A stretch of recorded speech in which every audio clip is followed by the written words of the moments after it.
ನೋಡಿ, ಮಕ್ಕಳೇ ಹೇಳ್ತೀನಿ, ನಾ ಸ್ಪಷ್ಟೀಕರಣ ಕೊಡ್ತಾ ಇದ್ದೀನಿ. ನಾನು ಪ್ರವಾದಿ ಮೊಹಮ್ಮದ್ ಪೈಗಂಬರ್ ಅವರ ಹೇಳಿ ಎಲ್ಲಿ ಹೆಸರು ತಗೊಂಡಿಲ್ಲ.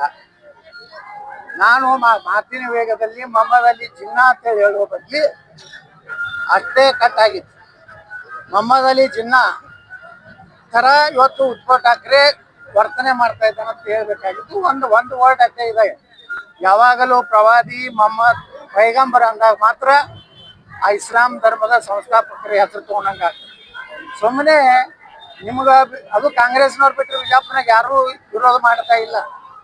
ಇವರಿಗೆ ಕಾಂಗ್ರೆಸ್ನವ್ರಿಗೆ ಒಂದು ಇಶ್ಯೂ ಬೇಕಾಗಿತ್ತು, ಹತಾಶೆ ಆಗಿದೆ. ಈ ಕಾರಣ ಏನು ಬಿಜಾಪುರದಲ್ಲಿ ಏನು ನಡೀತಾ ಇಲ್ಲ, ಗುಂಡಾಗಿರಿ ನಡೀತಾ ಇಲ್ಲ, ಹಪ್ತ ವಸೂಲಿ ನಡೀತಾ ಇಲ್ಲ. ಅದಕ್ಕೆ ಇದೊಂದು ನಾವು ಮಾಡ್ಕೊಂಡು ನಮ್ಮ ದೇವರಿಗೆ ಬೇದಾಡ್ತದೆ. ನಮ್ಮ ಹಿಂದೂ ಸಂಸ್ಕೃತಿ, ಹಿಂದೂ ಧರ್ಮದಲ್ಲಿ ನಾವು ಮತ್ತೊಬ್ಬರ ದೇವರನ್ನ ಹೇಳಿಸುವುದು ನಮ್ಮ ಧರ್ಮದ, ನಮ್ಮ ಸಮಾಜದಲ್ಲಿ ನಮ್ಮ ಹಿರಿಯರು, ನಮ್ಮ ಗುರು ಹಿರಿಯರು ಕೆಲಸ ಇಲ್ಲ. ಆದರೆ ಹಿಂದೂ ಧರ್ಮದಲ್ಲಿ ರಾಮ, ಕೃಷ್ಣ, ಲಕ್ಷ್ಮಿ, ಸರಸ್ವತಿಯನ್ನು ಅಪಮಾನ ಮಾಡೋರು ಯಾರು ಈ ದೇಶನಾಗ? ಅವ್ರಿಗೂ ಇದೇ ಆಗ್ಬೇಕಲ್ಲ. ಈ ರೀತಿ ಒಂದು ವ್ಯವಸ್ಥಿತವಾಗಿ ಸಚ್ಚು ಹಿಂದೂ ಏನು ಮಾತಾಡ್ತಾರೆ ಅವ್ರನ್ನ ಮುಗಿಸ್ಬೇಕನ್ನಂಥದ್ದು ಬರೀ ಅಲ್ಲಿಲ್ಲ.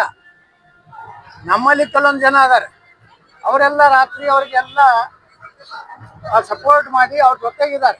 ಆದ್ರೆ ಅವರು ಭಾಳ ಈಗಿರುವಂಥ ಇಶ್ಯೂ ಸಿಕ್ಕಿದೆ, ಇದರಾಗೆ ಮುಗಿಸ್ಬಿಡ್ಬೇಕು ಯತ್ನಾಳ್ತಾರೆ. ಯತ್ನಾಳ್ ಮುಗಿದಿಲ್ಲ. ಇಡೀ ಕರ್ನಾಟಕದ ಹಿಂದೂಗಳು ನನ್ನ ಜೊತೆಗಿದ್ದಾರೆ. ನೀವೇನಾರು ಅದು ತಿಳ್ಕೊಂಡಿದ್ರೆ, ನೀವೇನಾರೇ ನನ್ನನ್ನು ಮುಗಿಸ್ಬೇಕಂದಿದ್ರೆ ಕರ್ನಾಟಕದಲ್ಲಿ ಬೆಂಕಿ ಹತ್ತದ. ಇದನ್ನ ತನಿಖೆ ಮಾಡ್ತಾ ಇದ್ದಾರೆ. ಆ ತನಿಖೆ ಬರಲಿ, ಅದ್ರೊಳಗೆ ಯಾರ್ಯಾರು ಅದನ್ನೋ ಹೊರಗೆ ಬರ್ತದೆ. ಇಲ್ಲಾಂದ್ರೆ ತನಿಖೆ ಮಾಡ್ಲಿಕ್ಕೆ ನಿಪಕ್ಷಪಾತವಾಗಿ ರಾಜ್ಯ ಸರ್ಕಾರಕ್ಕೆ ಆಗ್ತದೆ. ಏನೇ ಕೊಟ್ಟು ಅದು ತನಿಖೆ ಮಾಡ್ಲಕತ್ತಾರ. ಶ್ರೀನಿವಾಸ್ ಅಂತೇನೋ ನಾನು ಕೇಳೀನಿ. ಅದು ಯಾಕೆ ಇಟ್ಕೊಂಡಿದ್ದ ಏನೋ ನನಗೆ ಗೊತ್ತಿಲ್ಲ. ಅದ್ರ ಉದ್ದೇಶ ಏನಿತ್ತು ಗೊತ್ತಿಲ್ಲ. ಪೊಲೀಸರು ತಕ್ಷಣ ಅದನ್ನ ನೋಡಿ ಬಂಧಿಸ್ಯಾರ. ಅಲ್ಲೊಬ್ಬ ನಮ್ಮ ಹಿಂದೂ ಕಾರ್ಯಕರ್ತನೇ ಹಿಡಿದು ಬೆನ್ನಲ್ಲಿ ಇತ್ತು ಅಂತ ನನಗೂ ಗೊತ್ತಿಲ್ಲ. ನಾನು ಸ್ಟೇಜ್ ಇಳಿದು ಬಂದ್ಮ್ಯಾಗ ಫೇಸ್ಬುಕ್ನಾಗ ನೋಡಿದೆ. ಅಲ್ಲಿ ತನಕ ನನಗೇನೋ ಅದ್ರ ಬಗ್ಗೆ ನಾನು ಗಮನಕ್ಕೆ ಯಾರು ತಂದೆ ಅಲ್ಲ. ನಿಮ್ಮ ಮನೆಗೆ